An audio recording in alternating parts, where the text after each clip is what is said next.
নবী করিম সাল্লাল্লাহু আলাইহি ওয়াসাল্লাম তার রাষ্ট্র ব্যবস্থার মধ্যে একটি ব্যাংক তৈরি করেছিলেন। ব্যাংকের নাম ছিল বাইতুল মাল। বরুণ ব্যাংকের নাম কি ছিল? বাইতুল মাল। এই বাইতুল মাল ইনগ্রাল সেশন, ওপেনিং সেশন, এই বাইতুল মাল ব্যাংকে রাসূলুল্লাহ উদ্বোধন করলেন। উদ্বোধন করার সময় তিনি বললেন, মান তারাকা দায়নান আও দিয়ান ফালাইয়া, আমার রাষ্ট্রের ভেতরে কোন মানুষ যদি ঋণগ্রস্ত হয়ে মারা যায় আর তার ঋণ পরিশোধের কোন সুযোগ যদি না থাকে তার ছেলে মেয়ের কাছে, তার বউয়ের কাছে, তাহলে তার অসহায় সমস্ত ইতিম বাচ্চা পরিবারের লোকগুলি আর ঋণ পরিশোধের দায়িত্ব আমি মুহাম্মদ সাল্লাল্লাহু আলাইহি সাল্লাম আমার কাঁধে উঠাইয়া নিলাম। এটি ছিল সোশ্যাল ওয়েলফেয়ার স্টেট, একটি কল্যাণ রাষ্ট্র। এই পৃথিবীতে কল্যাণ রাষ্ট্রের কনসেপশন সর্বপ্রথম যিনি দিয়েছেন আধুনিক রাষ্ট্র প্রতিষ্ঠান রূপকার বিশ্বনবী মুহাম্মদ রাসূলুল্লাহ সাল্লাল্লাহু আলাইহি ওয়াসাল্লাম। তাই রাষ্ট্র ছিল সুখী, সমৃদ্ধ, চুরি নাই, ডাকাতি নাই, মাস্তানি নাই, সাদাবাজি নাই। এই দৃশ্য যখন কাফেরেরা দেখলো, তখন কাফেরেরা মনে করলো যে আমরা তো খামোখাই রাসূলের সাথে বিরোধিতা করেছি, উনি তো আমাদের শত্রু না। তখন অবস্থাটা কি হলো? আল্লাহ রাব্বুল আলামিন এই পরিস্থিতিতে সূরা নাসর নাজিল করলেন। মদিনার শেষ জীবনে ইযা জাআ নাসরুল্লাহি ওয়াল ফাতহু, জানেন না এই সূরাটা?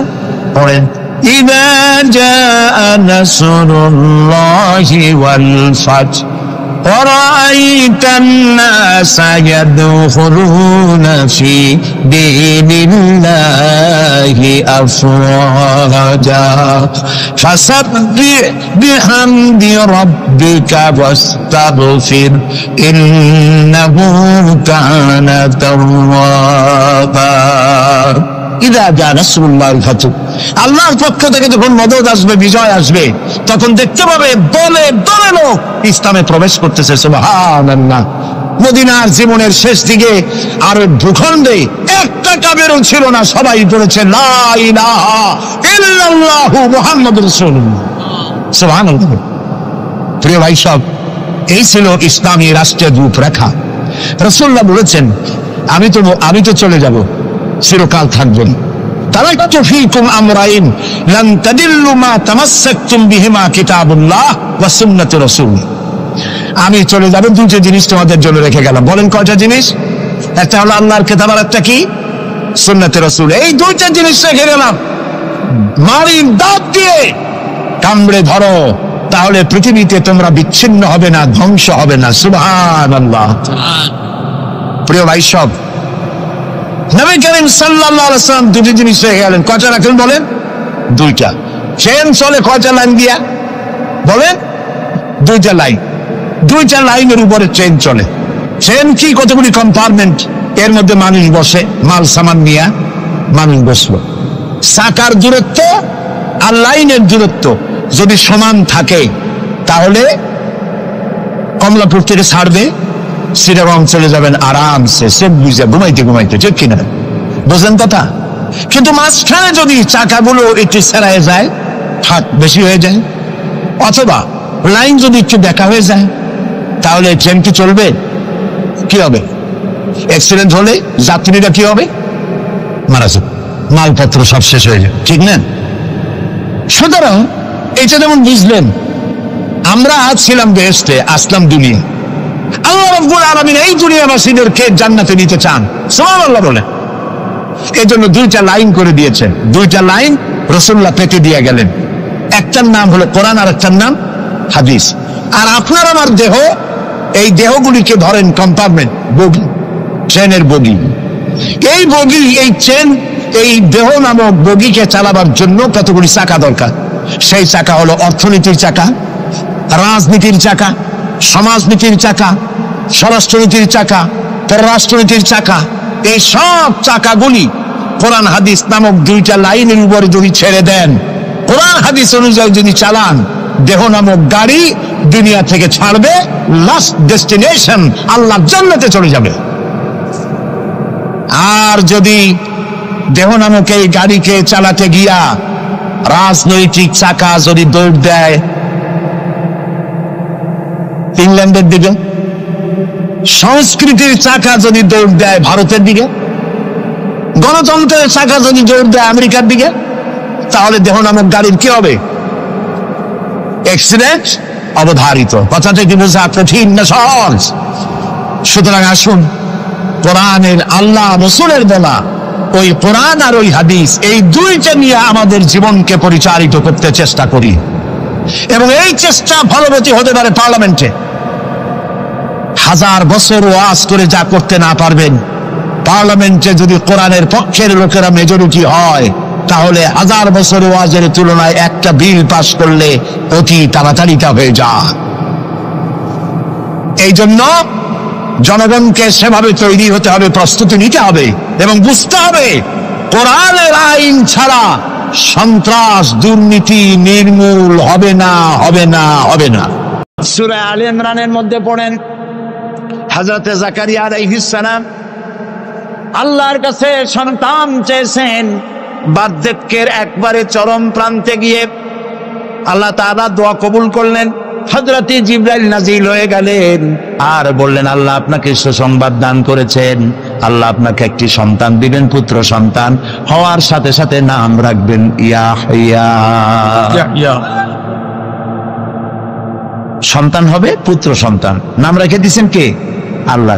হযরতে জাকারিয়া আলাইহিস সালাম চিন্তা করলেন, বলেই ফেললেন যে জিবরাইল, আল্লাহ তো বললেন আমার ছেলে হবে, কিন্তু হবে কেমনে তা তো বুঝি না, আমি তো বুড়া মানুষ, খাইতেও পারি না। বউ বুড়ি, আকির, বন্ধা, বাজা, তার বাচ্চা হবে কেন? সে বুড়ি, আমি বুড়া, কেমনে হবে? হযরত জিবরাইল তো কথা কবে না, কে না বললে? আল্লাহ তাআলা জবাব বললেন, একটা আয়াত বলে নাই, একটি শব্দ বলেছেন আল্লাহ তাআলা, কাদালিক, আমি যেভাবে চাই সেইভাবেই হবে। সুবহানাল্লাহ। আল্লাহ রাব্বুল আলামিন বলেন, মুসা রে, ভয় পাওয়ার কারণ নাই, আমি একটি বোঝার জন্য, দৃষ্টান্তের জন্য এই কাজটি করেছি, ভয় পাওয়ার কারণ নাই। একটা গ্লাস হাতে নিয়ে এক মুহূর্তে রাখতে পারো নাই, ঘুমের আমেজে গ্লাস ভেঙে চুরমার হয়ে গেছে। তোমার রব যদি ঘুমায় যায়, তাহলে আকাশ আর জমিনের ট্রাফিক সিস্টেম অচল হয়ে যায়। সব কিছু তোমার আল্লাহ হাতের মুঠায়। আমি আল্লাহ ঘুমাই না, তাছাড়া মাখলুকদের যা হয় খালেকের তা হয় না। খালেক এর থেকে মুবাররা, পবিত্র। মানুষের ঘুমায়, প্রাণী জগৎ ঘুমায়, আমি ঘুমাই না, ঘুমও নাই, তন্দ নাই। সব শুনি, সব দেখি। আল্লাহ যদি ঘুমায় দেখেন, ওই মহাসমুদ্রের ভিতরে কেউ যদি তুফানে পড়ে যায়, তুফানে পড়ে গভীর রাতে কান্দে রব্বুল আলামিন, আমারে বাঁচাও, আমারে বাঁচাবার কেউ নাই। আল্লাহ যদি তখন ঘুমায় থাকে, বান্দারে কে বাঁচাও? আল্লাহু আকবার, আল্লাহু আকবার। তিনি ঘুমান না। আরশে আজিমে মেরাজের রাতে নবী করিম সাল্লাল্লাহু আলাইহি ওয়াসাল্লাম যখন ভয় পেয়ে গিয়েছিলেন সিদরাতুল মুনতাহায়, তখন বড় পীর সাহেব নাকি ডেকে বলেছেন, ভয় পাইয়েন না, আমি আপনার সাথে আছি। আস্তাগফিরুল্লাহ, বড় করে বলেন আস্তাগফিরুল্লাহ। গারে সওরে যখন সওর গুহার মধ্যে মুহাম্মদ সাল্লাল্লাহু আলাইহি সাল্লাম আর তার সাথে মাত্র একজন ছিলেন, বলেন নাম কি? রাদিয়াল্লাহু তাআলা। যখন তিনি ভয় পেয়েছিলেন, ভীত সন্ত্রস্ত হয়ে পড়েছিলেন, কে ভয় পাইছিলেন? রাসূল না আবু বকর? আবু বকর রাদিয়াল্লাহু তাআলা ভয় পেয়েছিলেন। সেখানে সান্ত্বনা দিলেন কে? ইয ক্বালা লিসাহিবিহি লা তাহজান ইন্নাল্লাহা মা'ানা। স্মরণ করে সেই সময়ের কথা, যখন মুহাম্মদ সাল্লাল্লাহু আলাইহি ওয়াসাল্লাম তার সাথীকে বললেন, ও আমার সাথী, লা তাহজান, ভয় পেও না, ইন্নাল্লাহা মা'ানা, আল্লাহ আমাদের সাথে আছে। সুবহানাল্লাহ। আবু বকর রাদিয়াল্লাহু তাআলা ভয় পাইলেন, সান্ত্বনা দিলেন রাসূল। আর মেরাজে গিয়ে রাসূল ভয় পাইছে, সান্ত্বনা দিয়েছেন বড় পীর আব্দুল কাদের জিলানী। তাহলে তো বোঝা যায় যে হযরতে আব্দুল কাদের জিলানী রহমাতুল্লাহ আলাইহি আবু বকর রাদিয়াল্লাহু তাআলা নূর চাইতেও পাওয়ারফুল। একজন প্রশ্ন করেছিলেন হযরত বড় পীর সাহেবকে, হুজুর, আপনি তো আওলাদে রাসূল, অনেক বড় আলেম এবং বড় পীর, আপনার মর্যাদা কি সাহাবীদের সমান? তিনি জবাবে বলেছিলেন, এই ধরনের বেয়াদবিপূর্ণ কথা আর কোনোদিন আমার সামনে উচ্চারণ করবে না। রাসূল করিম সাল্লাল্লাহু আলাইহি ওয়াসাল্লামের সাহাবীরা যখন জিহাদের ময়দানে যেতেন, ঘোড়ার পৃষ্ঠে সওয়ার হয়ে ঊর্ধ্বশ্বাসে ঘোড়া ছুটছে, সেই ঘোড়ার নাকের ভিতরে যখন ধুলাবালি ঢুকতো, আমি আব্দুল কাদের জিলানী, সাহাবী তো দূরের কথা, সাহাবীদের যে ঘোড়ার উপরে যুদ্ধ করত, সেই ঘোড়ার নাকের ধুলাবালির সমান নয়। সুতরাং এই জাতীয় কথা যারা ওয়াজ করেন তারা বেয়াদব। নবী করিম সাল্লাল্লাহু আলাইহি ওয়াসাল্লামকে হাজির নাজির বলা হয়, নাউযুবিল্লাহ বলেন। তিনি হাজির নাজির নন, রাসূল মখলুক, আল্লাহ হচ্ছেন খালেক। আকীদা সাফ করতে হবে। একজন পীর সাহেব মারা গেছেন, চাঁদপুরে গেছিলাম একবার, যাই শুনলাম তিনি মাহফিলে 2টা চেয়ার রাখেন, একটা খালি, খুব সাজানো গোছানো। বললাম ওইটা কেন? কয় যে রাসূল তো হাজির নাজির, আমরা এতগুলি উম্মত এক জায়গায় হইছি, ইয়া নবী সালাম আলাইকা কইতেছি, তা রাসূল আসবে না? তিনি তো আসবেনই, আর আসবে বলে তার জন্য একটা চেয়ার রাখা উচিত। তাই বললাম দলিল তো মজবুত, রাসূল আসছে, একটা চেয়ার তো দেওয়াই উচিত। আমি মানলাম, 30 সেকেন্ডের জন্য মানলাম, রাসূল আসছে, তার জন্য একটা চেয়ার রাখা উম্মতের জরুরি। কিন্তু আপনারা বলেন, রাসূলুল্লাহর জন্য একটা চেয়ার রাখে, একটা মঞ্চ, সেখানে একটা চেয়ার, রাসূল বসবেন, সেই চেয়ারের পাশে আরেকটা চেয়ার দিয়া বসতে পারে এমন বেয়াদব আকাশের নিচে জমিনের উপরে হতে পারে? সুতরাং এ দিয়ে রাসূলের ইজ্জত বাড়ানো হয়নি, তাওহীন করা হয়েছে। কাজী রাসূলের ব্যাপারটি নিয়ে এই ধরনের কথাবার্তা, ওয়াজ নসিহত করা আদৌ ঠিক নয়। তারপর রাসূল নূরের তৈরি, মান্না মাটির তৈরি। আচ্ছা ভাই, আপনার পরীক্ষা তো আসবে সিলেবাসের মধ্য দিয়া, আমার কথা বুঝতেছেন? পরীক্ষা আসবে কিসের মধ্যে দিয়া? আপনি সিলেবাস পড়েন নাই, সিলেবাসের বাইরে পড়ছেন, জম্মের পড়া। পরীক্ষা পাস করবেন, ফার্স্ট ডিভিশনে ফেল করবেন। কিয়ামতের দিন আল্লাহ রাব্বুল আলামিন, বিশ্বাস করুন আমার সামনে কোরআন, কিয়ামতের দিন আল্লাহ রাব্বুল আলামিন তার কোন বান্দাকে প্রশ্ন করবেন না, রাসূল নূরের ছিল না মাটির ছিল, এ ব্যাপারে তোমার আকীদা কি? রাসূল গায়েব জানতেন কিনা, এ ব্যাপারে তোমার আকীদা কি? রাসূল হাজির নাজির ছিলেন কিনা, এ ব্যাপারে তোমার আকীদা কি? এই ব্যাপারে একটি প্রশ্ন করা হবে না। যেই ব্যাপারে প্রশ্ন নাই, সেই ব্যাপারে আজে বাজে বক্তব্য দিয়ে আপনারা রসুলের মহব্বত দেখান, কিন্তু রসুলকে যখন গাইল দেয় আপনারা তখন থাকেন কই? বই কোনোদিন তো শুনলাম না জমুক হুজুরের রসুলের সুন্নাত চালু করার জন্য কোন জায়গায় জিহাদের ময়দানে অ্যাটাক হয়েছেন, পাথর খেয়েছেন, জেলে গেছেন, জরিমানা হয়েছে, এরকম তো শুনি না। শুধু আজে বাজে ওয়াজ করেন আর পকেট ভরে পয়সা নিয়ে বাড়ি চলে যান, আর মানুষের মধ্যে বিভ্রান্তি ছড়ায় যান। আল্লাহর ওয়াস্তে খুলনার ওলামাদেরকে বলবো, এই জাতীয় লোকদেরকে খুলনায় প্রবেশ করতে দিবেন না। আমরা কোনো আজে বাজে বক্তব্য শুনতে চাই না। যে কথা বলবেন প্রত্যেকটি কথার পেছনে দলিল দিতে হবে, কোরআন আর হাদিস। কথা বুঝে আসছে? সুতরাং আকীদা সাফ করতে হবে, কারণ আল্লাহ রাব্বুল আলামিন বলেন, وَقَدِمْنَا إِلَى مَا عَمِلُوا مِنْ عَمَلٍ فَجَعَلْنَاهُ هَبَاءً مَنْثُورًا। আল্লাহ তাআলা বলেন, কিয়ামতের দিন আমি যখন বান্দার আমলনামার দিকে আমি যখন মনোযোগী হব, ওই আমলনামার ভিতরে আমি যদি শিরক মিশ্রিত দেখি, তাহলে বান্দার আমলনামাকে ধুলাবালির মতো উড়াইয়া দেব। ধুলি কণার মতো আমলনামাকে উড়িয়ে দেওয়া হবে। আমি দৃষ্টান্ত দিতে গিয়ে বলি, 10 কোটি 5 কোটি টাকা বা 100 কোটি টাকা খরচ করে বিশাল একটা বিল্ডিং তৈরি করেছেন। এই বিল্ডিংটা ধ্বংস করার জন্য একটা টাইম বোম যথেষ্ট, ঠিক কিনা? একটা টাইম বোম রেখে দিলেন, দূরের থেকে রিমোট কন্ট্রোলের বাটন টিপলেন, বোমাটা বিস্ফোরিত হলো। 100 কোটি টাকার খরচ করা বিশাল বিল্ডিং মুহূর্তের ভিতরে ধূলিকণায় পরিণত হয়ে যায়। এটা বোঝা কি কঠিন না সহজ? আমলনামার ভেতরে যদি শিরক মিশ্রিত থাকে, তাহলে আল্লাহ রাব্বুল আলামিন বলছেন কিয়ামতের দিন আমলনামাকে শিরক মিশ্রিত আমলনামা ধুলি কণার মতো উড়িয়ে দেব। দাম নাই, সমস্ত আমলগুলি নষ্ট হয়ে যাবে। প্রিয় ভাই সব, সেই জন্য ইন্না শিরকা লাযুলমুন আযীম, শিরক হচ্ছে মস্ত বড় জুলম, অত্যাচার। এই জুলম থেকে আল্লাহ তাআলা আমাদেরকে হেফাজত করুন, আমরা যেন শিরক মুক্ত জীবন যাপন করতে পারি। আল্লাহ যেন তৌফিক আমাদের দেন।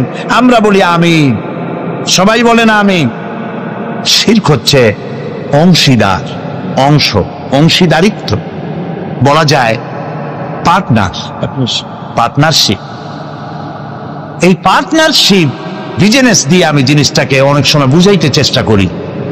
যেমন আপনি ব্যবসা করবেন, আপনার কাছে 1 কোটি টাকার প্রয়োজন একটা ব্যবসা করার জন্য, একটা রাস্তার কাজ উঠাবার জন্য, একটা ব্রিজ করার জন্য 1 কোটি টাকা দরকার, কিন্তু আছে আপনার কাছে 50 লাখ। এখন আর 50 লাখ টাকা যার কাছে পাওয়া যায় এরকম একজন পার্টনার আপনার দরকার বলেই আপনি একজন পার্টনার খোঁজেন, ঠিক কিনা? 3 কারণে পার্টনারশিপ বিজনেস হয়। কয় কারণে বলেন? 3 কারণ। 1 নম্বর হলো পুঁজির অভাব, 2 নম্বরে পুঁজি আছে কিন্তু ব্যবসা কেমনে করে ওই জ্ঞান নাই। প্রিয় ভাই সব, পুঁজি হইলেই কি ব্যবসা করা যায়? যদি কেউ চেষ্টা করতে চান করতে পারেন, লক্ষ লক্ষ টাকা দিয়ে ব্যবসাটা করেন, ব্যবসার কোনো জ্ঞান নাই, 1 মাস যাইতে পারবে না, বড় বড় 5-6টা লাল বাতি জ্বলবে আপনার দোকানের সামনে, ঠিক কিনা? কর এক্সপেরিয়েন্স, দক্ষতা, অভিজ্ঞতা, এটি ব্যবসার সবথেকে বড় মূলধন। তাহলে আমরা পার্টনারশিপ বিজনেস করি, 1 নম্বরের কারণ হলো কিসের অভাব? পুঁজির অভাব। 2 নম্বরে জ্ঞানের অভাব, একজন জ্ঞানী লোক তালাশ করি যার ব্যবসার অভিজ্ঞতা আছে। 3 নম্বরে পুঁজিও আছে, ব্যবসার জ্ঞানও আছে, কিন্তু বুড়ো হয়ে গেছে, একেবারে হাঁটতে পারে না, কালাইতে পারে না, সোজা হইতে পারে না, কিন্তু ব্যবসা করার শখ। সেই জন্য একজন স্বাস্থ্যবান, আমানতদার, দিয়ানতদার, যোগ্য একজন লোক তিনি তালাশ করেন। তাহলে 3 কারণে পার্টনারশিপ বিজনেস হয়। কয় কারণ? খুব লক্ষ্য করেন। যারা শিরক করে আল্লাহ বরদাস্ত করেন না কেন? কারণ হচ্ছে এই 3 কারণের কোনো অভাব আল্লাহর কাছে আছে। একটা করে দেখি। প্রথমে পুঁজির অভাব। আল্লাহর কি পুঁজির অভাব আছে? আল্লাহ রাব্বুল আলামিন বলেন, লিল্লাহি মা ফিস সামাওয়াতি ওয়া মা ফিল আরদ, আকাশ আর জমিনের একচ্ছত্র মালিকানা আল্লাহর। আকাশ এ জমিন কার? আল্লাহ। জোরে বলুন আল্লাহ। সবকিছুর মালিকানা আল্লাহ তাআলা, তিনি সবটার মালিক। সাগরকে নগর বানান, নগরকে সাগর বানান, আমিরকে ফকির বানান, ফকিরকে আমির বানান, যা খুশি ফাআলুল লিমা ইউরিদ, যা খুশি তাই তিনি করতে পারেন, সবটার মালিক। কাজী তার কাছে কোনো পুঁজির অভাব নাই। এই জন্য পার্টনারশিপ বিজনেস করার আল্লাহর কোনো দরকার নাই। গেল 1। 2 নম্বরে অভিজ্ঞতার অভাব, এক্সপেরিয়েন্সের অভাব। আল্লাহর অভিজ্ঞতার অভাব, আল্লাহর জ্ঞানের অভাব। আল্লাহ তাআলা বলছেন, ওয়াল্লাহু ইয়ালামু ওয়া আনতুম লা তা'লামুন, আল্লাহ সব জানেন, তুমি কিচ্ছু জানো না। কে বলেছেন? আল্লাহ তাআলা বলেছেন কিচ্ছু জানো না। ওয়ামা উতীতুম মিনাল ইলমি ইল্লা কালিলা। আল্লাহ যদি বলতেন ওয়ামা উতীতুম মিনাল ইলমি ইল্লা কালিল, তাহলে কিছু পাইতাম। এখানে তিনি বলেছেন ইল্লা কালিলা, একেবারে কিছু না, সামান্যতম। সামান্য না, সামান্য আর সামান্যতম 2 কথা কি এক? যে সামান্য, সামান্যটারে সামান্য করতে করতে অল্প একটু দিছে, একেবারেই কম। কিন্তু সেই কমটা কত বেশি? সুবহানাল্লাহ বলেন না আগে। সেই কমটা কত বেশি? আকাশে মহাশূন্যে ওজন নামক একটা স্তর আছে। ওজন মানে মাপার ওজন না, এটার বানান হচ্ছে OZONE, ওজন। একটি লেয়ার আছে, ওজন লেয়ার। এটা কে বানাইছে? আল্লাহ বানিয়েছেন। কেন বানিয়েছেন? সূর্যের আল্ট্রা ভায়োলেট রে, অতি বেগুনি রশ্মি, এটি অত্যন্ত মারাত্মক ক্ষতিকর। এটি যেন পৃথিবীর মাটিতে না আসে। যদি পৃথিবীর মাটিতে আসে তাহলে প্রাণী জগৎ ক্যান্সার আক্রান্ত হয়ে সব মারা যাবে। এই জন্য আল্লাহ তাআলা ওজোন স্তর এভাবে রেখে দিয়েছেন, টাইট করে। বিজ্ঞানীরা তারা দেখতে পেল সেই ওজোন স্তরে ফাটল ধরেছে। ওমা উতীতুম মিনাল ইলমি ইল্লা কালিলা, সামান্য জ্ঞান এই যে ফাটল ধরছে কোন জায়গায় তা তারা দেখছে। এই ফাটল দিয়ে অতি বেগুনি রশ্মি আসতে পারে পৃথিবীতে। ফাটলো কেন? সেই ফাটার জন্য আল্লাহ দায়ী না, বা তার ফেরেশতারাও দায়ী না। ফাটাবার জন্য দায়ী কারা? কারা? ও, তাও তো আপনারা বুঝেন, কি ওয়াজ করবো? ফাটাবার জন্য আমরা দায়ী। কিভাবে ফাটাইলাম? আমরা ফাটাইছি এইভাবে, আমাদের সমস্ত কলকারখানার ধোঁয়া, আমাদের গাড়ির কালো ধোঁয়া, এরপরে সমস্ত কলকারখানার ওয়েস্টেজ, বর্জ্য, এবং যত বোমা বিস্ফোরণ করে টেস্ট করার জন্য, তাতে পানি নষ্ট করেছে, মরুভূমি নষ্ট করেছে, পরিবেশ নষ্ট করেছে। গাছ কাটিয়া, সমানে গাছ কেটে পরিবেশ ধ্বংস করা হয়েছে, পাহাড় কেটে পরিবেশ ধ্বংস করা হয়েছে। এখন ব্যালেন্স নষ্ট হয়ে গেছে। অ্যান্টার্কটিকা নামক একটা মহাদেশ আছে, এই মহাদেশে কোনো মানুষ নাই, শুধু প্রাণী আছে, পেঙ্গুইন, আর আছে শ্বেত ভল্লুক। শুনতেছেন? এই যে এখানে আছে শুধু বরফ আর বরফ। এই বরফগুলি আল্লাহ তাআলা সেখানে জমা করে রেখেছেন। এখন বরফগুলি গলে যাচ্ছে, বরফ গলে যাচ্ছে ওজোন স্তরে ফাটল ধরার কারণে, এবং বরফ গলে যাওয়ার কারণ পানি স্ফীত হয়ে উঠতেছে। ফলে বিজ্ঞানীরা বলছেন কোনো না কোনো দিন বাংলাদেশটা 10 ফিট পানির নিচে তলিয়ে যেতে পারে। আল্লাহ মাফ করুন, বলেন আমিন। এখন ওই ফাটল বন্ধ করার জন্য চেষ্টা চালাচ্ছে। এইটা বন্ধ হবে কেমনে? আপনি যাই ওখানে দর্জি পাঠায় সেলাই করতে পারবেন না। ওইটা বন্ধ করার জন্য পরিবেশকে আল্লাহ যেভাবে বানাইছেন ওইভাবে রাখবার জন্য আপনাকে চেষ্টা করতে হবে। পরিবেশটা আমরা ধ্বংস করেছি ব্যাঙগুলা খাইয়া। এই যে ব্যাঙ সব সালাম দিয়ে দিল। এই ব্যাঙ কত বড় উপকারী ছিল, এখন মানুষ বুঝতে পারে ব্যাঙ কম হওয়ার কারণে ফসল ক্ষতি করে যে পতঙ্গগুলি, এই ক্ষতিকর পতঙ্গগুলি খায় ব্যাঙে। সেই ব্যাঙগুলা সব পয়সার জন্য কামাই করার জন্য, পয়সা কামাই করার জন্য সব সালাম দিয়ে দিচ্ছেন, ব্যাঙ কমে গেছে, পতঙ্গ বাড়ছে, ফসল কমতেছে। আল্লাহ তাআলার সৃষ্টি। ওয়ামা খালাকনাস সামাওয়াতি ওয়াল আরদা ওয়ামা বাইনাহুমা লাইবিন। আল্লাহ তাআলা বলছেন আকাশ আর জমিনে খেল তামাশার বিষয়বস্তু করে কিছু তৈরি করি নাই, সব মানুষের কল্যাণের জন্য তৈরি করেছি। ওয়ামা উতীতুম মিনাল ইলমি ইল্লা কালিলা, সামান্যতম জ্ঞান দিয়েছে। দেখেন সামান্যতম জ্ঞান। আমেরিকার হিউস্টন ইউনিভার্সিটিতে আমার দাওয়াত ছিল। ওইখানে হচ্ছে নাসার গবেষণাগার। এখানে মহাশূন্যে যে সমস্ত রকেটগুলি গেছে, সেই রকেটগুলি ওখান থেকে ছাড়া হয়েছে।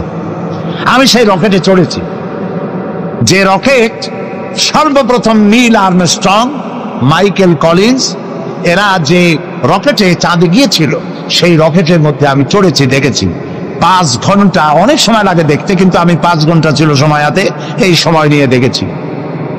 ওই যে মহাশূন্যে চলে গেল তারা, এই যাওয়ার জন্য রকেট যখন যায় তখন এই ধরনের জামা কাপড় পরে যেতে পারে না, কারণ মাধ্যাকর্ষণ শক্তি পার হয়ে যাওয়ার পর ওখানে আবার মাধ্যাকর্ষণ আছে। প্রত্যেকটি সৌরজগতের প্রত্যেকটি গ্রহ উপগ্রহের আলাদা আলাদা ল অফ গ্রাভিটেশন আছে। সুবহানাল্লাহ। একটা আরেকটাকে টেনে ধরছে। আল্লাহু আকবার বলেন। সূর্য পৃথিবীকে টেনে ধরেছে, পৃথিবী সূর্যকে টেনে, একটার সাথে আরেকটা এইভাবে টেনে ধরা আছে। আল্লাহ তাআলা এই ব্যবস্থা করে রেখেছেন। সুবহানাল্লাহ। এই ব্যবস্থাপনা যেদিন শেষ হবে সেদিন কিয়ামত হয়ে যাবে। আচ্ছা, এইখানে কাপড় চোপড় তাদের আলাদা, ওখানে অক্সিজেন নাই, সেই জন্য অক্সিজেন পিঠে বেঁধে সিলিন্ডার বেঁধে নাকের সাথে লাগানো থাকে। দেখছেন না আপনারা ছবি? এরপরে তারা যে খানাগুলো খায়, সে খাবারের জন্য এই রকমের প্লেট হবে না, সেটা ম্যাগনেটিক প্লেট হবে। খাবারগুলো এর মধ্যে আটকা থাকে। যদি আটকানো ব্যবস্থা না হয় তাহলে খাবারগুলো ভেতরে গিয়ে ভাত যদি হাতে নেন, ভাতগুলো উড়ে যাবে, একটা একটা ধরে ধরে খাওয়া লাগবে। পানিগুলো ছিটকে যায়, সেই জন্য ট্যাপের উপরে ঢাকনা দিয়ে হাত ঝুঁকবার ব্যবস্থা আছে, তা না হলে পানিগুলি বৃষ্টির মতো উড়ে যাবে। এই ব্যবস্থা। এইখানে বিজ্ঞানীরা কি করলো? পৃথিবী থেকে 49 কোটি কিলোমিটার দূরে, 49 কোটি কিলোমিটার দূরে হলো মঙ্গল গ্রহ, যেটাকে মার্স বলা হয়। সেইখানে সোজার্নার নামক একটি গাড়ি পাঠিয়ে দিল আমেরিকার নাসা থেকে। এটি 10 কেজি ওজনের একটি রোবটের মতোই। ওর মধ্যে একটি গাড়ি আছে, 6 চাকার একটি গাড়ি। সেই গাড়িটা নিয়ে চলে গেল রকেট এটা চলে গেল। 49 কোটি মাইল অতিক্রম করতে কয়েক মাস সময় লাগলো। এরপরে সেখানে নামলো, নামার পরে পর্দাটা ফেটে গেল, গাড়িটা বেরিয়ে আসলো। ওতে ছিল হাই পাওয়ারের ক্যামেরা, ক্যামেরা দিয়ে ছবি তুলবে এবং ছবিগুলি ওখান থেকে ট্রান্সমিট করবে নাসায়। চিন্তা করেন 49 কোটি মাইল দূরে, সেইখান থেকে ক্যামেরায় ফটো তুলছে আর ফটো ট্রান্সমিট করতেছে মাটিতে। সেই ফটো তুলতে তুলতে ফটো আসতে আসতে বিজ্ঞানীরা দেখলেন, কম্পিউটারে তারা দেখতে পেল যে ওই গাড়িটা চলতে চলতে হঠাৎ এক জায়গায়, ছোট্ট গাড়িতেও একটা পাথরের সাথে আঘাত লেগে কাত হয়ে গেছে, চাকা দুইটা উঁচু হয়ে গেছে। এই যেমন আমাদের দেশে বেবি ট্যাক্সি রাস্তায় মাঝে মধ্যে ছোট মানুষের মতো কাইট হয়ে পড়ে, ওই রকম কাইট হয়ে পড়ছে। চিন্তা করেন, এই পৃথিবীর মাটিতে বসে এই দৃশ্য দেখে কম্পিউটার মনিটরিং করে কাইট হওয়া গাড়িটাকে সোজা করে আবার চালাইয়া ছবি পাঠাবার ব্যবস্থা করেছে। এই যদি হয় সামান্য জ্ঞান, তাহলে আমার আল্লাহর জ্ঞান কত! সুবহানাল্লাহ, আল্লাহ তাআলা কত জ্ঞানী! সুবহানাল্লাহ, সুবহানাল্লাহ। আল্লাহ তাআলা পার্টনারশিপ বিজনেসের জন্য, আল্লাহর, আমি বলছিলাম পার্টনারশিপ বিজনেসের জন্য কয়টা জিনিস দরকার? 3টা। 1 নম্বরে পুঁজির অভাব। পুঁজির অভাব আল্লাহর আছে? এত আস্তে করলে তো হবে না, এটা তো ঈমানের প্রশ্ন। পুঁজির অভাব আছে আল্লাহ। 2 নম্বরে আল্লাহ তাআলার জ্ঞানের অভাব আছে, দক্ষতা, এক্সপেরিয়েন্স, অভিজ্ঞতার অভাব আছে। এবার 3 নম্বর কি বলছিলাম কোন তো দেখি? মাশাআল্লাহ, মনে আছে? আলহামদুলিল্লাহ, আলহামদুলিল্লাহ। সবাই পকেট ভরা নাম্বার নিয়ে বাড়ি যেতে পারবে না। 3 নম্বরের শক্তি। আল্লাহ তাআলা বয়সের ভারে এখন ক্লান্ত। বলেন নাউযুবিল্লাহ, বলেন নাউযুবিল্লাহ, আবারও বলেন নাউযুবিল্লাহ। খুলিকাল ইনসানু দাঈফা। আল্লাহ একবার তোরা দুর্বল। মানুষদেরকে সৃষ্টি করা হয়েছে কি করে? দুর্বল করে। আর আল্লাহর অবস্থা কি? আল্লাহ রাব্বুল আলামিন বলেন, আন্নাল কুওয়াতা লিল্লাহি জামিআ, আন্নাল কুওয়াতা লিল্লাহি জামিআ। সমস্ত ক্ষমতার উৎস কেবলমাত্র কে? আল্লাহ রাব্বুল আলামিন। আর আমার দেশে কিছু নেতা নেত্রী আছেন এমন, যারা বলেন সকল ক্ষমতার উৎস জনগণ। বলেন নাউযুবিল্লাহ, নাউযুবিল্লাহ। এই কথা বলা জায়েজ নাই, এই কথা বিশ্বাস করা হারাম। এখন যদি গোটা পাশের বাবুয়া ব্যাংক, চেনেন বাবুয়া ব্যাংক, যদি মাহফিলের মধ্যে লাভ দিয়া এরকম পড়তে পড়তে আপনাদের মধ্যে আসে, খোলা ব্যাংক কয়, খোলা ব্যাংক, খোলা ব্যাংক, খোলা ব্যাংক গুলি লাভ হবে যে জোরে, আপনারা লাভ দিবেন তার থেকে। কতগুলি বউবাসী, কতগুলি বল্লা, কতগুলি ভিমরুল যদি ছেড়ে দেওয়া যায়, মানুষ টেকবে একটাও। ওই মাথা দিয়ে সাপ ঢুকছে, শোনা মাত্রই এই মাথা দিয়ে লোক দৌড়তে, এমন দৌড় মারবে লবণ চোরা পর্যন্ত যাইয়া কবে, ভাই আমরা দৌড়াই কেন? আপনারা সকল ক্ষমতার উৎস। কেবলমাত্র পাগল আর ছাগলদের কথা এটা। সকল ক্ষমতার উৎস আল্লাহ তাআলা। আল্লাহ। কেউ যদি মনে করে যে এই কথা বললে জনগণ খুশি হবে, আমাদের ভোট দেবে, ভোট দিয়া ক্ষমতায় থাকা যায় না। ক্ষমতায় রাখার মালিক আল্লাহ। কে মালিক? আল্লাহ তাআলা মালিক। যারে খুশি উঠাবে, যারে খুশি নামাবে। ক্ষমতা কার? আল্লাহ, আল্লাহ তাআলা। সুবহানাল্লাহ, করতে ইচ্ছা করে না। তো আন্নাল কুওয়াতা লিল্লাহি জামিআন, সমস্ত ক্ষমতার উৎস কেবলমাত্র আল্লাহ। এক আঙ্গুল আকাশের দিকে উঁচু করে বলেন, ক্ষমতার মালিক আল্লাহ। বলেন আল্লাহ, আল্লাহ, আল্লাহ। আলহামদুলিল্লাহ। হাত নামা। ক্ষমতার একচ্ছত্র মালিক, যা খুশি তাই তিনি করতে পারেন। সুতরাং এই 3টি কারণের কোন কারণ তার মধ্যে নাই বলে আল্লাহ জুলম এটাকে বলেছেন, এটাকে বলেছেন শিরক, জুলমুন আযীম। অবশ্যই লা জুলমুন আযীম, অবশ্যই মারাত্মক অপরাধ। জুলম, অপরাধ করা যাবে না, আল্লাহর সাথে কাউকে শরীক স্থাপন করা যাবে না। দেখেন শরীকটা কি?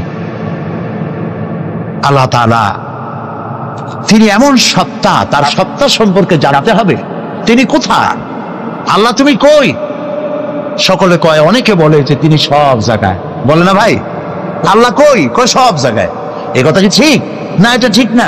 আল্লাহ সব জায়গায় হইলে তাহলে তো কত খারাপ জায়গাও আছে না দুনিয়ায়? খারাপ জায়গা আমি নাম নিলাম না, তাহলে তো আল্লাহ সেসব জায়গায় থাকতে হয়। নাউজুবিল্লাহ বলেন। আল্লাহ কোথায়? তা আল্লাহরই জিজ্ঞেস করা দরকার যে আল্লাহ তুমি কই? আল্লাহ তাআলা আমরা প্রশ্ন করার আগে সওয়ালে মুকাদ্দারের জবাব দিয়েই ফেলেছেন।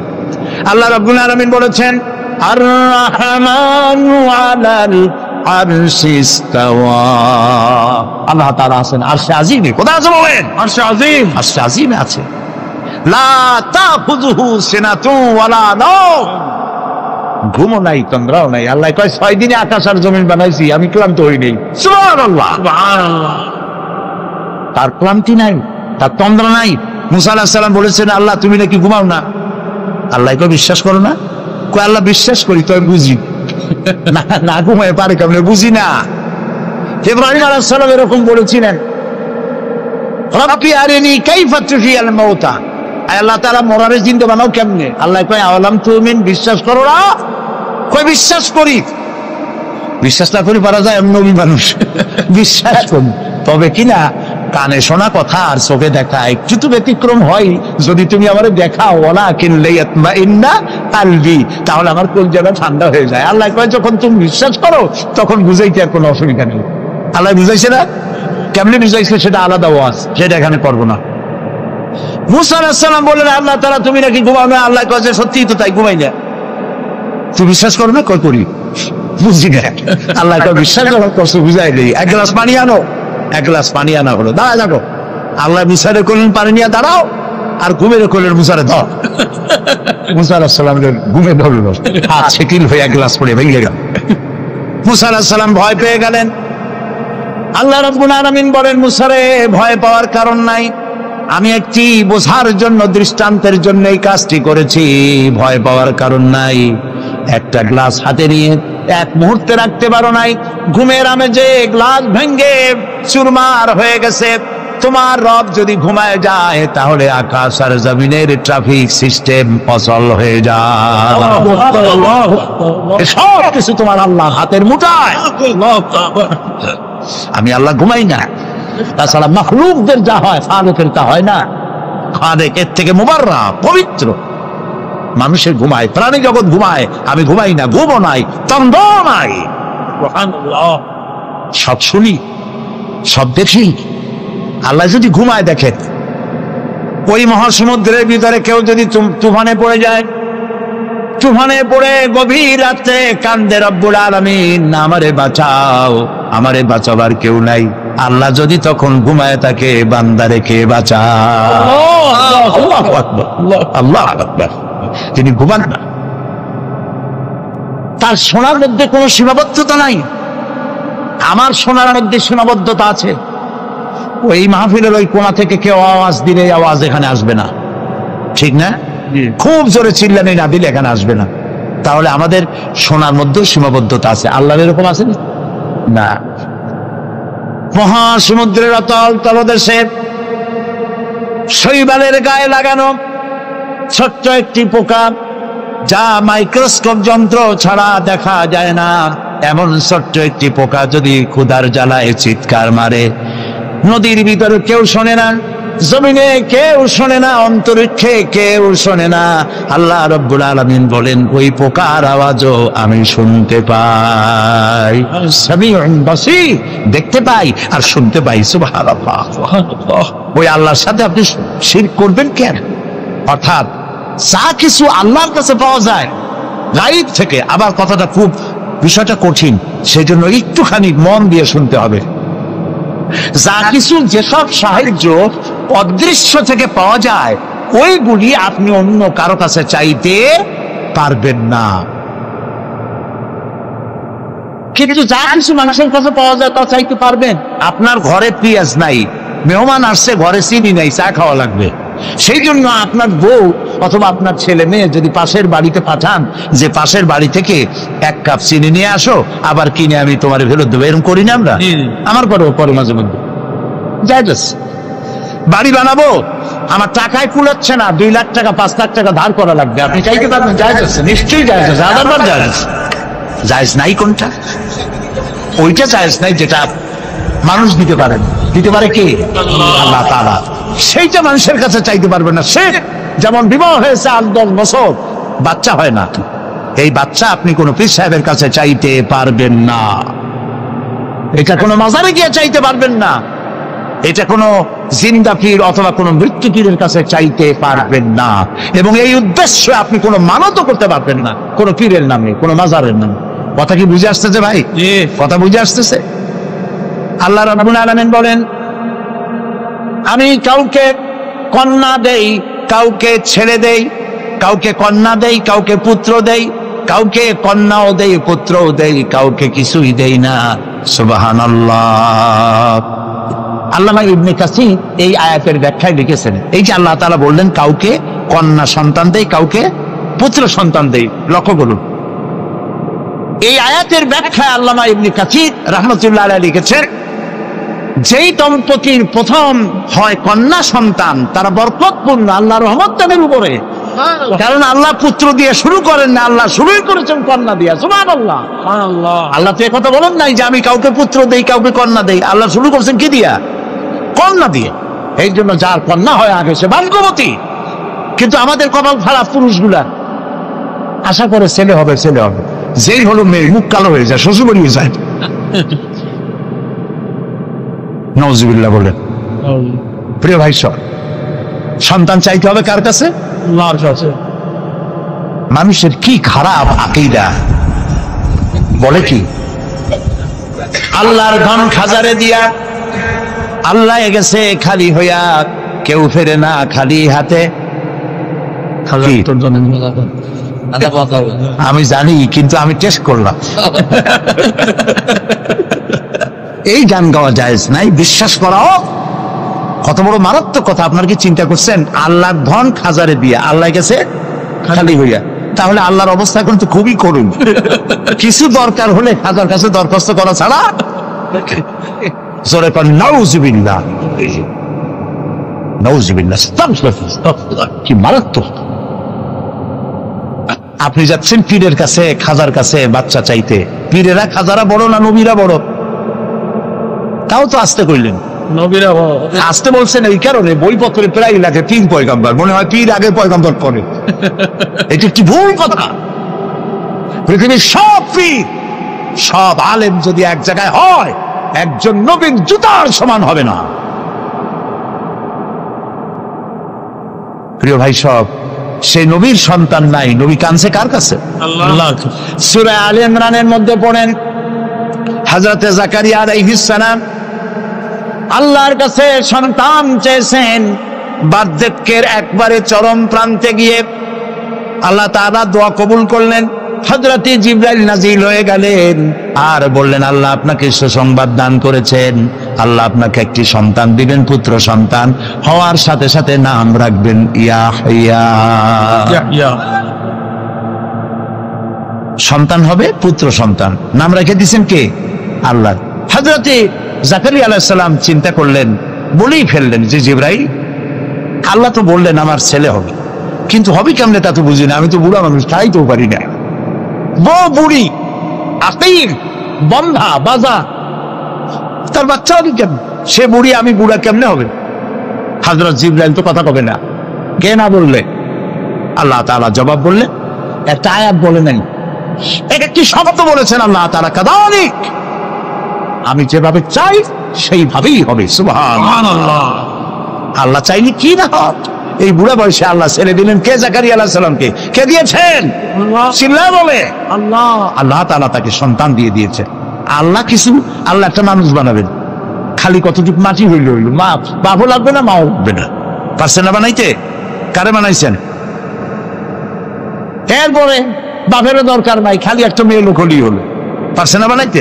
কারে বানাইছেন? ঈসা আলাইহিস সালাম।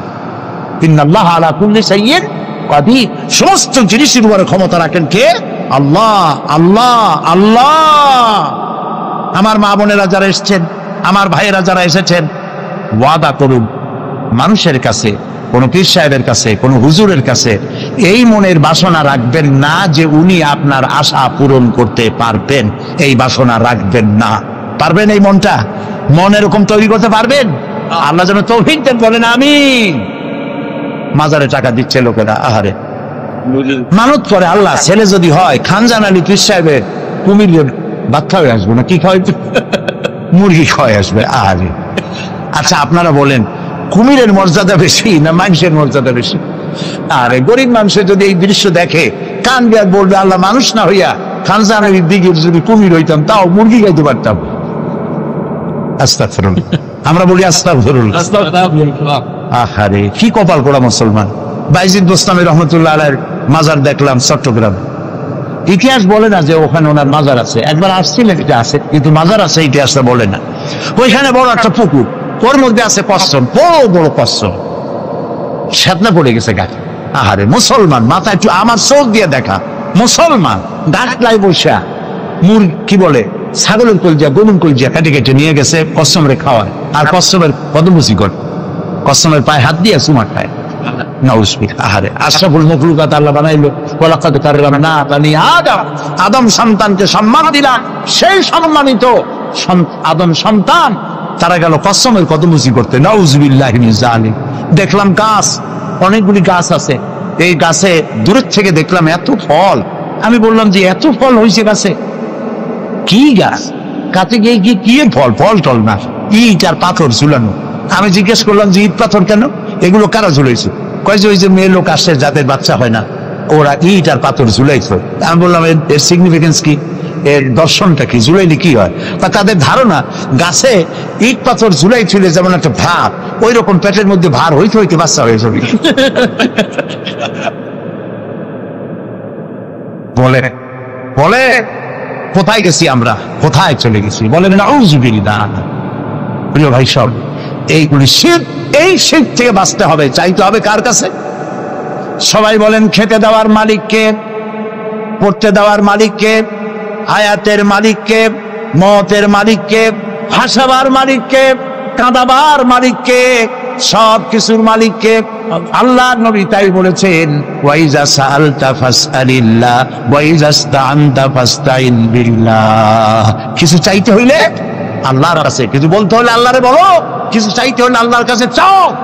ইয়াকা নাবুদু ওয়া ইয়াকা নাস্তাঈন, সূরা ফাতিহার মধ্যে সারা জীবন পড়লাম, আয় আল্লাহ তোমারই গোলামি করি, তোমার কাছে সাহায্য চাই। একবার কাবা শরীফে মসজিদুল হারাম নামাজের ইমারতি করতেছিলেন খতিব আশ-শাইখ সৌদ আশ-শুরাইন। সুবহানাল্লাহ, কি তেলাওয়াত আল্লাহ তাদের জবানে দিয়েছেন। সুবহানাল্লাহ বল, আল্লাহ তাদের হায়াত দারাজ করুন, বলেন আমিন। আমি খুলনার যারা ধনাঢ্য ব্যক্তি তাদেরকে বলি, হস্ত জীবনে করবেনি একবার, পয়সা যদি থাকে তাহলে ব্যাংকক, সিঙ্গাপুর, হংকং, হাবিজাবাই জায়গায় দৌড়াদৌড়ি না করিয়া রমজান মুবারকে উমরা করিয়েছে। রাসূলুল্লাহ বলেছেন রমজান মুবারকে যে উমরা করলো সেজন্য আমার সাথে হজ আদায় করলো। যাই দেখেন কি মজা। আরে নামাজ পড়তেছে, কয়েক বছর আগের কথা, ইমাম সূরা ফাতিহা পড়তেছেন, ইয়াকা নাবুদু ওয়া ইয়াকা নাস্তাইন পর্যন্ত গিয়ে আটকে গেছে। বারবার পড়তেছে ইয়াকা নাবুদু ওয়া ইয়াকা নাস্তাইন, কান্নার রং পড়ে গেছে গোটা হারামে। আমার জীবনে সূরা ফাতিহার এই জায়গায় এসে এত কান্দাকাটি জীবনে আমিও করি নাই। গোটা হারাম জুড়ে কান্নার রোল পড়েছে। কাবা শরীফ সামনে আল্লাহ সাক্ষী করে পড়তেছি, ইয়াকা নাবুদু, আল্লাহ তোমার গোলামি করি, তোমার কাছে সাহায্য চাই। সুবহানাল্লাহ ওয়া বিহামদি। এই গোলামিটা যদি ঠিক মতো হইতো আর সাহায্যটা যদি চাওয়া আল্লাহর কাছে ঠিক মতো হইতো, বুশের বাচ্চা বুশ মুসলমানদেরকে পিটাইতে পারতো না। শারনের বাচ্চা শারন মুসলমানদের গায়ে হাত দিতে পারতো না। কপাল পড়েছে, আল্লাহরে চিনি নাই, আল্লাহরে চিনি নাই। ওয়ামা কাদারুল্লাহ হাক্কা কাদরিহি, আল্লাহর যা মর্যাদা, আল্লাহর যা মান সম্মান ইজ্জত, সেই পরিমাণে আল্লাহর হক এবং সম্মান অনুযায়ী ইবাদত করতে পারি নাই। কোরআনের ওই মর্যাদা দিতে পারে না যেই মর্যাদা কোরআনের দেওয়া উচিত। তাবিজ লিখে লিখে কোরআনের প্রতি সেই শ্রদ্ধা আমরা নষ্ট করে দিয়েছি। তাই এক শ্রেণীর লোকেরা বলে কোরআন হলো পুরাণ, 1400 বছর আগের কোরআন মানুষের উপকার, অর্থনীতি, সমাজনীতি দিবে কি? কারণ আপনি তো অর্থনীতি সমাজনীতি পড়েন নাই, খালি তাবিজই তালাশ করছেন। কোন জায়গায় তাবিজ পাওয়া যায়? কি সব তাবিজ দেখে, লাল কালি ধান্দা কেমনে লাগায় দেখেন। টিউবওয়েলের পানি, কলের পানি, ড্রেনের পানি, সালার পানি, ব্যাবের পানি, খালের পানি, 7 জায়গার পানি, জাফরানের কালি, এগুলো আনিয়া তারপরে দাগ দেয়, কতগুলো লাল লাল দাগ দিয়া 1233, 1793, 612, 1117 সব হাবিজাবি। এরপরে কত ফেরেশতাদের নাম রাখে, তারপরে লেখে ইয়া তেকমির, ওই যে কুকুরের নাম, হ্যাঁ জিবরাইল মিকাইল তো আছেই, কুকুরের নাম রাখে। তারপরে কাপসা তাইতুস, এরপরে কি ধানের তুষ, এই সমস্ত দিয়ে চিয়া কতগুলি নাম টাম দিয়ে তাবিজ বানায়। নাউজুবিল্লাহ। আবার ওই যে 40 কি চেহেল কাপ, চেহেল কাপ, কাফাকা কাফাকা কামাকা কুকুকু, কুকুর কুকুর জাতীয় চেহেল কাপ। কুমকুমিয়া হাবিবি কোথায় পাইছি আল্লাহ জানে, কোনো হাদিসে নেই। শাইখুল হাদিস হযরত মাওলানা মনোয়ার হোসেন মাদানী বসে রাখেন, আমি যদি ভুল বলি বলে দিই, আজানি কোনো হাদিসে রাসূলুল্লাহ তাবিজের অনুমতি দেন নাই। হযরতে আব্দুল্লাহ ইবনে মাসউদ রাদিয়াল্লাহু তাআলা আনহু এবং হযরতে হুযায়ফা রাদিয়াল্লাহু তাআলা আনহু সহ অসংখ্য সাহাবী ছিলেন যারা তাবিজকে শিরক বলেছেন, জায়েজ বলেন নাই, শিরক বলেছে। এরপরে গ্রামে দেখছি কলার ফেতরা, কলার পাতা শুকায় গেলে ওটা কি কয়, বাসনা কয়, বাসনা বলে, ফেতরা বলে। ওগুলো কৃষকদের কাছে নিয়ে যায়, তারপর কলার ফেতরায় গির দিয়া এরপরে মানুষের গলায় মান দা হারে। মানুষ কি ছাগল? ওয়ালাকাদ কাররামনা বানি আদম, আল্লাহ বানাইলে কি সম্মানিত, ওরে ফেতরার খোল বাঁধে দেয় গলায়। কিছু কিছু বাচ্চা দেখা যায়, ছোট ছোট বাচ্চা এতগুলো তাবিজ হাঁটতেও পারে না। আমি চিন্তা করছি বাচ্চা যদি কথা কইতে পারতো, বাচ্চা কইতেছে আল্লাহ কি অপরাধ করছি, মায়ের পেটে তো ভালোই ছিলাম, এই দুনিয়া আসার পরে এতগুলো তাবিজ দিছে আমার গলা। এরপরে আজমিরের সুতা, লাল সুতা, কালো সুতা, পীর সাহেবদের কাছে সুতা নিয়ে যায়, ওরা সুতায় ফু দেয়, ফু দেয় গিরে দেয়, ফু দেয় গিরে দেয়। আহারে, একদম জায়েজ নাই, এগুলো ব্যবসা। প্রিয় ভাই সব, রাসূলুল্লাহ এই কাজ করেন নাই, একজন সাহাবীও তাবিজ লেখেন নাই। ঝাড়ফুঁক জায়েজ, এর অনেক হাদিস আছে, ঝাড়ফুঁক জায়েজ আছে, রাসূলুল্লাহ নিজে করেছেন, ঝাড়ফুঁক করেছেন। আর ঝাড়ফুঁকের জন্য দুটি আলাদা সূরা আল্লাহ তাআলা নাযিল করে দিয়েছেন, মাওয়াজাতাইন, সূরা ফালাক, সূরা নাস। হাদিস শুনুন, রাসূলুল্লাহ বলেছেন সূরা ফালাক, সূরা নাস সকালে 3 বার আর রাতে 3 বার পড়ে হাত দুটো এরকম করে ফু দিয়া, সেই দুটি হাত গোটা শরীরে তেল ডলে যেরকম, ওইরকম করে গোটা শরীরে যে করবে, শয়তানের, দুষ্ট জিন এবং দুষ্ট মানুষের সকল প্রকারের অনিষ্টতা থেকে আল্লাহ তাকে হেফাজত করবেন বলেছেন রাসূল করিম সাল্লাল্লাহু আলাইহি ওয়াসাল্লাম। সুতরাং প্রিয় ভাই সব, তাবিজের কাছে আল্লাহর রাস্তায় যাবেন না আর শিরক করবেন না। আল্লাহ তাআলা বলেছেন আলাইসাল্লাহু বিকাফিন আবদা, আমি আল্লাহ, আমি আমার বান্দার জন্য যথেষ্ট নই? আপনারা কোন অবশ্যই যথেষ্ট, আপনারা বলেন অবশ্যই যথেষ্ট। সুতরাং এই কাজগুলির মধ্যে যাওয়া যাবে না, চাইতে হবে কার কাছে? আল্লাহর কাছে। নবী করিম সাল্লাল্লাহু আলাইহি ওয়াসাল্লাম হযরতে মুআজ রাদিয়াল্লাহু তাআলা আনহু রাসূলের পেছনে গাধার পিঠে বসা ছিলেন। নবী করিম সাল্লাল্লাহু আলাইহি ওয়াসাল্লাম বললেন ইয়া মুআজ, তিনি বললেন লাব্বাইক ওয়া সাদাই। রাসূলুল্লাহ আবার বললেন ইয়া মুআজ, 3 বার। কয়বার? 3 বার। 3 বার। হযরত মুআজ বললেন লাব্বাইক ওয়া সাদাই, হে রাসূল, গোলাম হাজির। রাসূলুল্লাহ জিজ্ঞেস করলেন মুআজ, তুমি কি জানো বান্দার উপর আল্লাহর হক কি আর আল্লাহর উপর বান্দার হক কি? তিনি বললেন আল্লাহু আ'লামু ওয়া রাসূল। সাহাবীদের জবাব এরকমই ছিল, আল্লাহ এবং তার রাসূল ভালো জানেন। আরেকটা হাদিস মনে পড়ে গেল মাঝখানে, এইটা বলার আগে ওইটা বলিনি। রাসূলুল্লাহর কাছে একজন এসে বলল, শোনেন, রাসূলের কাছে একজন সাহাবী এসে বললেন, হে রাসূল, ওইটাই হয় যেটা আল্লাহ করেন এবং আপনি ইচ্ছা করেন, সেটাই তো হয়। আল্লাহ যেটা ইচ্ছা করেন আর আপনি যেটা ইচ্ছা করেন সেটাই তো হয়। রাসূলুল্লাহ সঙ্গে সঙ্গে ধমক দিলেন, কখনো এই কথা আর বলবে না, সেইটাই হয় যেটা আল্লাহ তাআলা ইচ্ছা করেন, এখানে আমাকে শরীক করো না, আমার ইচ্ছায় কিচ্ছু হয় না, সব কার ইচ্ছা হয়? আল্লাহ তাআলা। সাথে সাথে রাসূলুল্লাহ তাকে সতর্ক করে দিয়ে, রাসূলুল্লাহ যদি এভাবে সতর্ক করেন, আমাদেরকে সতর্ক হওয়া উচিত। রাসূলুল্লাহ 3 বার ডাকলেন, হযরত মুআজকে জিজ্ঞেস করলেন, তুমি জানো আল্লাহর উপরে বান্দার হক কি, বান্দার উপরে আল্লাহর হক কি? তিনি বললেন আল্লাহ এবং রাসূল ভালো জানেন। আল্লাহর নবী বললেন, মুআজ শোনো, আল্লাহর উপরে বান্দার হক হচ্ছে বান্দা আল্লাহর ইবাদতের মধ্যে কাউকে শরীক স্থাপন করবে না, এটাই হলো আল্লাহর উপরে বান্দার হক। আর বান্দার উপরে আল্লাহর হক হচ্ছে যেই বান্দা আল্লাহর ইবাদতের মধ্যে কাউকে শরীক স্থাপন করবে না, আল্লাহ রাব্বুল আলামিন তার জন্য জাহান্নামের আগুন হারাম করে দিবে। খবরদার শিরকের কাছে যেও না।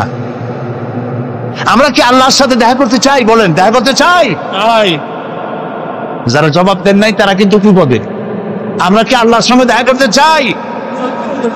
যদি আমরা আল্লাহর সঙ্গে দেখা করতে চাই, আল্লাহ রাব্বুল আলামিন বলেন, ফামান কানা ইয়ারজু লিকা রাব্বিহি ফালইআমাল আমালান সালিহান ওয়ালা ইউশরিক বিইবাদাতি রাব্বিহি আহাদা। ফামান কানা ইয়ারজু লিকা রাব্বিহি, তোমাদের মধ্যে যে কেউ আল্লাহর সঙ্গে, রবের সঙ্গে যদি কেউ দেখা করতে চায়, দুইটা কাজ করতে হবে। কয়টা কাজ? ফালইআমাল আমালান সালিহা, সেজন্য ভালো কাজ করে, উত্তম কাজ করে। ভালো কাজ, ভালো কাজ কারে কয়? ভালো কাজ করার জন্য দুইটা শর্ত। ভালো কাজ করার জন্য কয়টা শর্ত? আমলে সালেহ, নেক কাজের জন্য দুইটা শর্ত মুখস্থ করুন। এক নম্বর শর্ত হচ্ছে কাজটি হতে হবে আল্লাহকে খুশি করার জন্যে। এত বড় তাফসীরের মাহফিল দেখে লোকেরা বুঝবে খুলনা সমাজ কল্যাণ পরিষদ কি বিরাট কাম করছে, এই নিয়তে নয়, এবং তারা সেই নিয়তে করেও নাই। আলহামদুলিল্লাহ বলেন। আলহামদুলিল্লাহ। এটা করবো এই জন্য আল্লাহ খুশি হবেন, আল্লাহর কোরআনের প্রচার হবে, আল্লাহ খুশি হবে, সেই জন্য করেছে। তাহলে কাজটা, যে কোনো কাজ আমি করব, ভালো কাজ যেটাই করব, সে কাজটা করব কারে খুশি করার জন্য? আল্লাহ। দুই নম্বরে কাজটি হতে হবে সুন্নতে নববী সাল্লাল্লাহু আলাইহি ওয়াসাল্লামের উপরে। দাড়ি রাখবো কারে খুশি করার জন্য? আল্লাহর খুশি করার জন্য। রাখবো কার মতো? রবীন্দ্রনাথের মতো, কার্ল মার্কসের মতো, ম্যাক্সিম গর্কির মতো? কার মতো? রাসূলুল্লাহ। বাস, আর দৃষ্টান্ত দিতে চাই না। আশা করি বুঝে আসছে কিনা?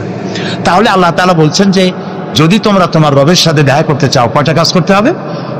দুইটা। একটা কাজ হলো ভালো কাজ করো, নেক আমল করো। আর দুই নম্বরে হচ্ছে ওয়ালা ইউশরিক বিইবাদাতি রাব্বিহি আহাদা, আল্লাহর ইবাদতের সাথে কাউকে শরীক স্থাপন করো না। তাহলে আল্লাহ তাআলার সঙ্গে দেখা করা কিয়ামতে যাবে। প্রিয় ভাই সব, সুতরাং আমাদের কতগুলি জিনিস বাদ দিতে হবে। এই যে তাবিজ ব্যবহারের বিষয়টি আমাদেরকে ভাবতে হবে। আমরা ঝাড়ফুঁক আল্লাহর ওলিদের কাছ থেকে, বড় বড় আলেমদের কাছ থেকে ঝাড়ফুঁক নিতে পারবো। তাবিজ ব্যবহারের অভ্যাস আমাদের বাদ দিতে হবে। দড়িক, এই সুতা চুতা ইত্যাদি বান্দা, এগুলি বাদ দিতে হবে। এবং গণকের কাছে যাওয়া বাদ দিতে হবে, গণকের কথা বিশ্বাস করা বাদ দিতে হবে। মাজারে গিয়া চাদর দেওয়া, আদরবাতি দেওয়া, মোমবাতি দেওয়া, এগুলি দেওয়া বাদ দিতে হবে। পারবেন আপনারা? এগুলি করতে পারবেন? একটু চিন্তা করেন, আপনি মাজারে আগরবাতি, চাদর ইত্যাদি দেবেন কেন? ওনার লাইটের দরকার কি? আল্লাহ লাইটের ব্যবস্থা করতে পারবেন না? তিনি যদি আল্লাহর ওলি হন, আল্লাহ অন্ধকারে রাখবেন না। আর আপনি চাদর দেবেন উপরে, ভিতরে চাদরের ব্যবস্থা আল্লাহ করতে পারবেন না? আপনি যে টাকা দেন, এই টাকা দিয়ে উনি কি করবেন? উনি কি কমলা কিনবেন? শীতকালে উনি কি কম্বল কিনবেন? আল্লাহর উপরে বিশ্বাস হয় না কেন? আল্লাহর ওলি যদি হয়, তা আল্লাহ তাআলা তাদের ব্যবস্থা করবেন। সুবহানাল্লাহ। এইখানে আমি মানুষকে বুঝাতে গিয়ে বলি, এইরকম বলি, এইটা বলি, আমি আজকের মতো শেষ করবো।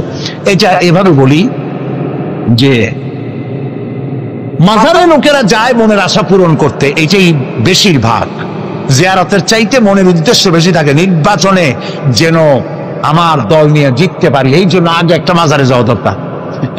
ছেলে মেয়ে হওয়া, চাকরিতে প্রমোশন, ব্যবসায় উন্নতি ইত্যাদি, এই জন্য যায়। এখন আপনারা বলেন, হযরত শাহজালাল রহমতুল্লাহ আলাইহির মাতৃভাষা কি? বলেন। তিনি ইয়ামান থেকে এসেছিলেন, তার মাতৃভাষা আরবি। হযরত খাজা মুঈনুদ্দিন চিশতি রহমতুল্লাহ আলাইহির মাতৃভাষা কি? আরবি। বলবিল আব্দুল কাদের জিলানী রহমতুল্লাহ আলাইহির মাতৃভাষা কি? আরবি।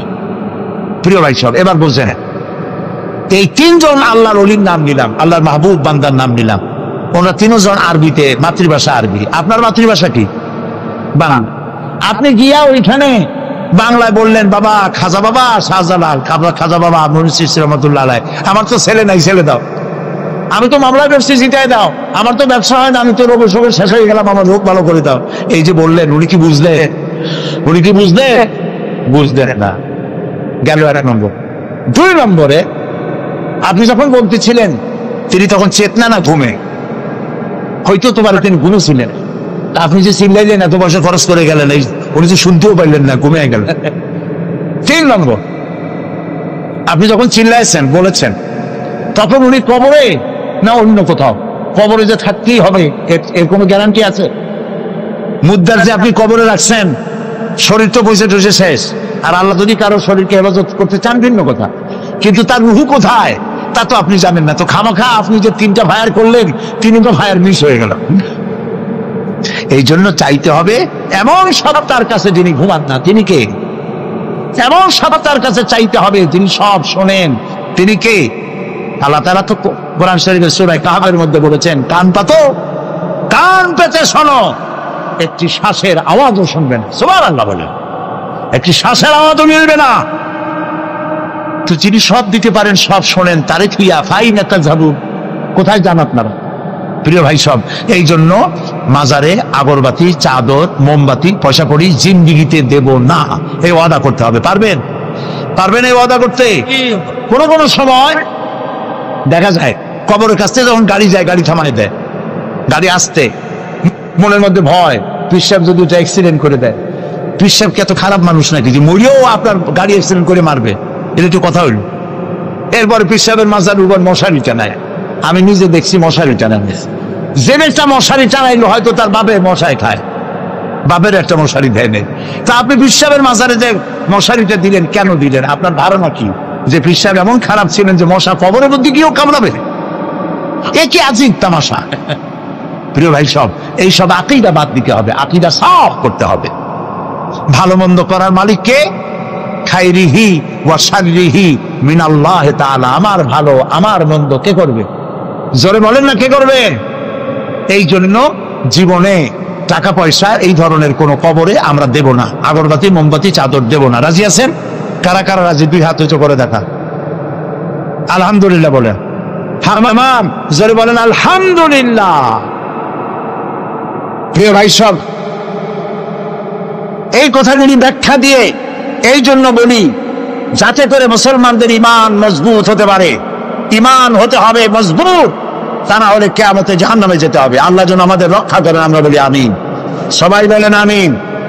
প্রিয় ভাই সব, ঈমান দুর্বল হওয়ার কারণে লোকেরা মাজারে যায়।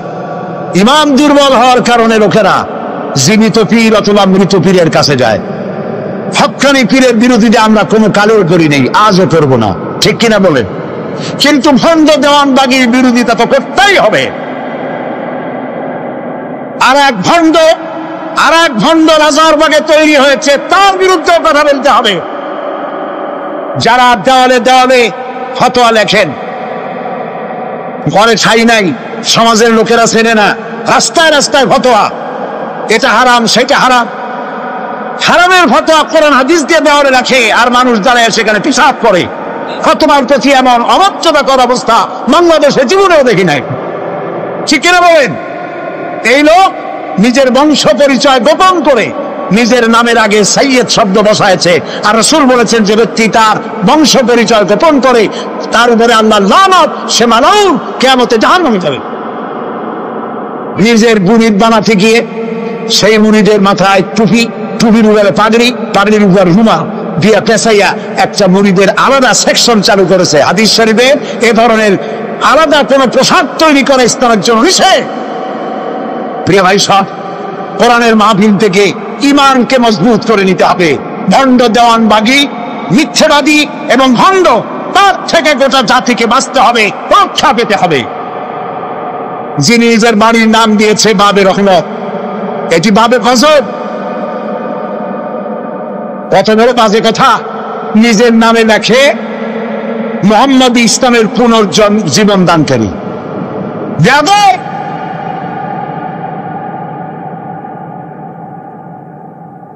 ইসলামের পুনর্জন্ম দিতে তুমি কে?